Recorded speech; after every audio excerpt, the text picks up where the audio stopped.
আসসালামু আলাইকুম। সবাই কেমন আছেন? আশা করতেছি আল্লাহর রহমতে সবাই খুব ভালো আছেন। আলহামদুলিল্লাহ আমিও খুব ভালো আছি আপনাদের দোয়া এবং ভালোবাসায়। এই তো ঈদে অনেক ঘোরাঘুরি করলাম। তো এইগুলো এখন সব গোছগাছ করে রাখতে হবে। মানে ঈদের পরের থেকে কাজ করতে, করতে মানে কাজই শেষ হচ্ছে না। কাপড়-চোপড় ধোয়া, ঘরবাড়ি গুছানো, এটা সেটা রান্নাবান্না দিয়ে আর গরমের ভিতর অসহ্য। মানে কোনো কাজই করতে পারতেছি না মন দিয়ে। তাই আমি ভাবলাম যে না সবকিছু এলোমেলো রয়েছে, জিনিসগুলো আমার নষ্ট হয়ে যাবে। কারণ আমার খুব পছন্দের জিনিসগুলা যদি নষ্ট হয়ে যায় তাহলে তো ভালো লাগবে না। তো যাই হোক এই যে আমার এই সেটটা, এটা হচ্ছে আমার বোনের বিয়ের সময় আমার কেনা হইছে। কিন্তু ওই একদিনই পড়ছি আর পড়া হয়নি। মানে কোথাও যাইই না, তো পড়বো কিভাবে? কোথাও গেলে না হয় পড়বো, তাই না? খালি কেনাকাটা করতে ভালোবাসি কিন্তু আসলে সেভাবে পইড়া যাওয়ার মতো কোনো জায়গা নেই। আর হচ্ছে বাড়িও তেমন যাওয়া হয় না। এজন্য মনে করেন সেভাবে আসলে পড়াও হয় না।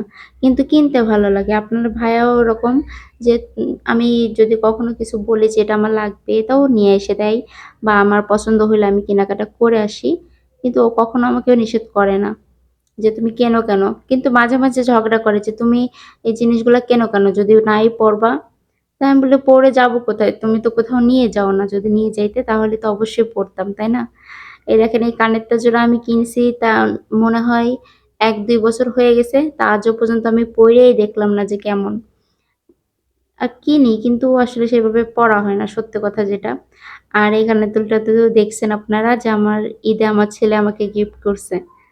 আমার ছোট্ট বাবুটা কিনে দিছে আমাকে। আর এই কানের দুলটা হচ্ছে ওই সেটের সঙ্গে, সেটের কানেরটা।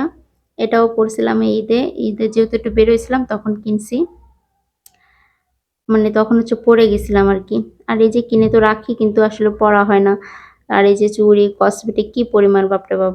আমি তো মাঝে, মাঝে ভাবি আমি এগুলো দিয়ে একটা দোকান করে ফেলতে পারবো।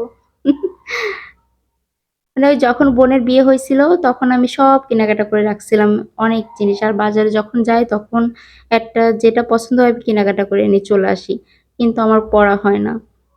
যাই হোক এই যে আপনাদের সাথে গল্প করতে, করতে আমি সবকিছু গুছায় নিছি। এই দেখেন এই যে হচ্ছে ফুল সেটটা। আর এই যে সব আমি সুন্দর করে গুছায় নিছি। কারণ যদি এলোমেলো করে রাখি তাহলে জিনিসগুলো আমার নষ্ট হয়ে যাবে। এইজন্য আমি সবকিছুই গুছায় রাখলাম।